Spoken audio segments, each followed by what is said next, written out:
Serial पति ब्रह्मचारी की कहानी अब ऐसे मोड़ पर पहुंच चुकी है जहां हर तरफ डर, रहस्य और धोखे का जाल फैल चुका है। रात का समय होता है, आसमान में काले बादल छाए होते हैं और तेज बारिश सुनसान सड़क को और भी डरावना बना रही होती है। उसी अंधेरी सड़क पर एक बड़ा ट्रक तेज रफ्तार से भाग रहा होता है। बाहर से देखने पर वह एक साधारण ट्रक लगता है, लेकिन उसके अंदर छिपा सच किसी के भी रोंगटे खड़े कर सकता है। ट्रक के अंदर मोनिका और पूरन खुद को बंद पाते हैं। उनके हाथ कांप रहे होते हैं और चेहरे पर डर साफ दिखाई दे रहा होता है। चारों तरफ छोटे बच्चों के रोने की आवाजें गूंज रही होती है। कुछ बच्चे अपनी माँ को पुकार रहे होते हैं तो कुछ डर के कारण बिल्कुल चुप बैठे होते हैं। मोनिका बार बार ट्रक का दरवाजा पीटती है, लेकिन बाहर से कोई जवाब नहीं आता। उसे समझ नहीं आता कि आखिर वे लोग यहाँ पहुंचे कैसे। पूरन किसी तरह अपनी जेब से फोन निकालता है। उसकी उंगलियां कांप रही होती हैं। वह जल्दी से सूरज को कॉल करता है क्योंकि उसे लगता है कि सिर्फ सूरज ही उन्हें इस मुसीबत से बाहर निकाल सकता है। लेकिन किस्मत को कुछ और ही मंजूर होता है। फोन सूरज नहीं बल्कि ईशा उठाती है। हेलो पूरन जी। ईशा की आवाज सुनते ही पूरन की आंखों में उम्मीद दिखाई देती है। वह कांपती आवाज में कहता है, ईशा हमें बचा लो, हम बहुत बड़ी मुसीबत में फंस गए हैं। ईशा घबरा जाती है। वह तुरंत पूछती है कि आखिर हुआ क्या है। पूरन रोते हुए बताता है कि वे लोग एक ऐसे ट्रक में बंद है जहाँ छोटे बच्चों को गैर कानूनी तरीके से कहीं ले जाया जा रहा है। ये सुनते ही ईशा के चेहरे का रंग उड़ जाता है। उसे पहली बार एहसास होता है कि शहर में बच्चों के गायब होने के पीछे कोई बहुत बड़ा गिरोह काम कर रहा है। उधर ट्रक के अंदर बैठे बच्चे लगातार रो रहे होते हैं। एक छोटी बच्ची मोनिका का हाथ पकड़कर पूछती है, आंटी हम घर कब जाएंगे। ये सुनते ही मोनिका टूट जाती है। उसे अपना बच्चा याद आने लगता है। उसके मन में बार बार यही सवाल घूम रहा होता है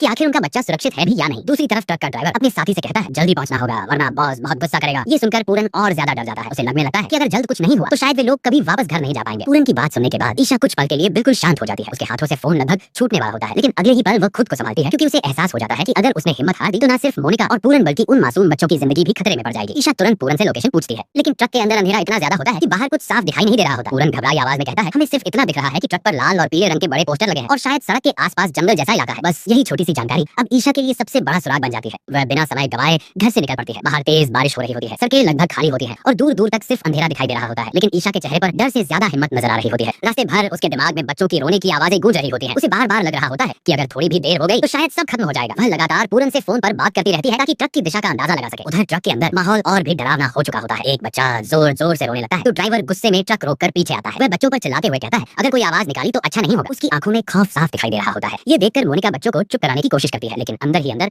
वह खुद डर से कांप रही होती है। कुछ देर बाद दूर सड़क पर ईशा को एक ट्रक दिखाई देता है जिसके पीछे लाल और पीले पोस्टर लगे होते हैं। उसे समझ आ जाता है कि यही वही ट्रक है, लेकिन ट्रक काफी तेज रफ्तार में होता है। ईशा सीधे हमला करने की गलती नहीं करना चाहती क्योंकि उसे डर होता है कि इससे बच्चों की जान खतरे में पड़ सकती है। तभी उसके दिमाग में एक खतरनाक प्लान आता है। वह अपनी गाड़ी एक तरफ रोकती है और सड़क पर धीरे धीरे कीले फैला देती है। उसके हाथ कांप रहे होते हैं, लेकिन उसके चेहरे पर एक अलग ही दृढ़ता दिखाई दे रही होती है। कुछ ही मिनटों बाद तेज आवाज आती है, ट्रक के टायर पंचर हो जाते हैं। ड्राइवर गुस्से में ब्रेक लगाता है और नीचे उतरकर चिल्लाने लगता है। उसका साथी भी टायर देखने लगता है। उधर अंधेरे का फायदा उठाकर ईशा धीरे धीरे ट्रक के पीछे पहुंचती है। उसके दिल की धड़कनें तेज हो चुकी होती है क्योंकि अब एक छोटी सी गलती सबकी जिंदगी खतरे में डाल सकती थी। ईशा धीरे धीरे ट्रक के पीछे पहुंचती है। बाहर बारिश की बूंदें लगातार गिर रही होती हैं और सड़क पर फैला अंधेरा माहौल को और डरावना बना रहा होता है। ड्राइवर और उसका साथी अभी भी पंचर हुए टायर को देखकर गुस्से में बहस कर रहे होते हैं। यही मौका देखकर ईशा चुपचाप ट्रक का लॉक खोलने की कोशिश करती है। उसके हाथ कांप रहे होते हैं। हर सेकंड उसे यही डर सता रहा होता है कि अगर किसी ने उसे देख लिया तो सब कुछ खत्म हो जाएगा। लेकिन बच्चों की मासूम चीखें उसे हिम्मत देती रहती है। आखिरकार लॉक खुल जाता है। जैसे ही ट्रक का दरवाजा खुलता है, अंदर का नजारा देखकर ईशा की आंखें भर आती हैं। छोटे छोटे बच्चे डरे सहमे एक दूसरे से चिपके बैठे होते हैं। कुछ बच्चों के चेहरे पर आंसू सूख चुके होते हैं तो कुछ अब भी लगातार रो रहे होते हैं। एक बच्चा तो इतना डर चुका होता है कि वह बोल भी नहीं पा रहा होता। मोनिका और पूरन जैसे ही ईशा को देखते हैं, उनकी आंखों में उम्मीद की चमक आ जाती है। मोनिका तुरंत रोते हुए कहती है, ईशा हमें यहाँ से निकालो प्लीज। ईशा उन्हें शांत रहने का इशारा करती है ताकि बाहर खड़े लोगों को कोई आवाज ना सुनाई दे। वह धीरे धीरे बच्चों को नीचे उतारना शुरू करती है। कुछ बच्चे डर के कारण चल भी नहीं पा रहे होते। ईशा उन्हें गोद में उठाकर बाहर लाती है। मोनिका भी बच्चों को संभालने लगती है। पहली बार उसके चेहरे पर घमंड नहीं बल्कि डर और पछतावा दिखाई दे रहा होता है। उधर ड्राइवर को अचानक शक होने लगता है। वो पीछे मुड़कर ट्रक की तरफ देखता है और कहता है, मुझे लगता है कोई पीछे गया है। यह सुनते ही ईशा की सांसें तेज हो जाती है। लेकिन तभी कहानी में सबसे बड़ा ट्विस्ट आता है। पूरन अचानक घबराकर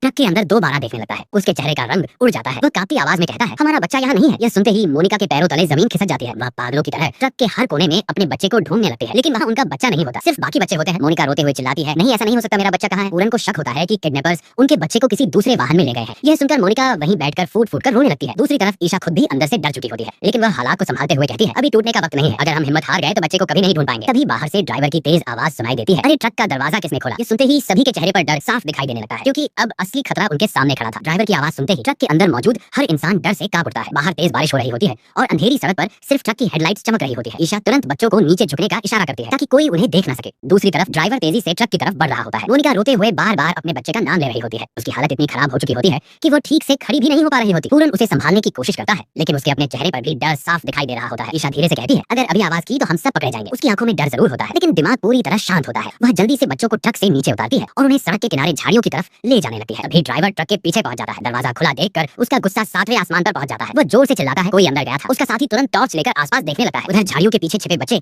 डर के कारण रोने लगते हैं। ईशा उन्हें चुप कराने की कोशिश करती है। एक छोटा बच्चा डर से ईशा का हाथ कसकर पकड़ लेता है और धीरे से पूछता है, आंटी वो लोग हमें मार देंगे क्या। यह सुनकर ईशा की आंखें नम हो जाती हैं, लेकिन वह मुस्कुराते हुए कहती है, जब तक मैं हूं कोई तुम्हें कुछ नहीं करेगा। दूसरी तरफ ड्राइवर को झाड़ियों में हलचल दिखाई देती है। वह तेजी से उसी तरफ बढ़ने लगता है। यह देखकर पूरन घबरा जाता है। उसे लगता है कि अब वे लोग बच नहीं पाएंगे, लेकिन तभी ईशा एक बड़ा फैसला लेती है। वह पूरन और मोनिका से कहती है कि वे बच्चों को लेकर पीछे की तरफ भागे, जबकि वह खुद ड्राइवर का ध्यान दूसरी तरफ भटकाएगी। मोनिका तुरंत मना कर देती है क्योंकि उसे डर होता है कि ईशा अकेली फंस जाएगी, लेकिन ईशा बिना कुछ सुने दूसरी दिशा में दौड़ पड़ती है। ड्राइवर उसे देखकर चिल्लाता है वहीं रुक जा और उसके पीछे भागने लगता है। अब सड़क पर तेज बारिश के बीच ईशा और ड्राइवर के बीच खतरनाक पीछा शुरू हो जाता है। ईशा दौड़ते दौड़ते अचानक सड़क किनारे पड़े लोहे के ड्रम को धक्का दे देती है। ड्रम गिरते ही जोरदार आवाज होती है और ड्राइवर कुछ पल के लिए रुक जाता है। इसी मौके का फायदा उठाकर ईशा अंधेरे में छिप जाती है। कुछ देर बाद पुलिस की गाड़ियों की आवाज सुनाई देने लगती है। सायरन की आवाज सुनते ही ड्राइवर और उसका साथी डर जाते हैं। वे जल्दी से अपनी गाड़ी छोड़कर भागने की कोशिश करते हैं। उधर ईशा राहत की सांस लेती है क्योंकि आखिरकार बच्चों की जान बच चुकी होती है, लेकिन उसके मन में अभी भी एक ही सवाल घूम रहा होता है, आखिर मोनिका और पूरन का बच्चा कहाँ है? पुलिस के पहुंचते ही वहाँ का माहौल पूरी तरह बदल जाता है। कुछ पुलिस वाले बच्चों को सुरक्षित गाड़ी में बैठाने लगते हैं तो कुछ ट्रक की तलाशी लेने लगते हैं। बारिश अब भी लगातार हो रही होती है, लेकिन ईशा के चेहरे पर थोड़ी राहत दिखाई देती है क्योंकि कम से कम कई मासूम बच्चों की जान बच चुकी होती है। मोनिका और पूरन पूरी तरह टूट चुके होते हैं। दोनों बार बार पुलिस से अपने बच्चे के बारे में पूछ रहे होते हैं, लेकिन किसी के पास कोई जवाब नहीं होता। एक पुलिस ऑफिसर कहता है हमें शक है कि बच्चों को अलग अलग गाड़ियों में ले जाया जा रहा था, हो सकता है आपका बच्चा किसी दूसरे ट्रक में हो। ये सुनते ही मोनिका की आंखों से आंसू रुकने का नाम नहीं लेते। उसे बार बार अपना बच्चा याद आने लगता है। वह रोते हुए ईशा का हाथ पकड़ लेती है और कहती है प्लीज मेरे बच्चे को ढूंढ लो,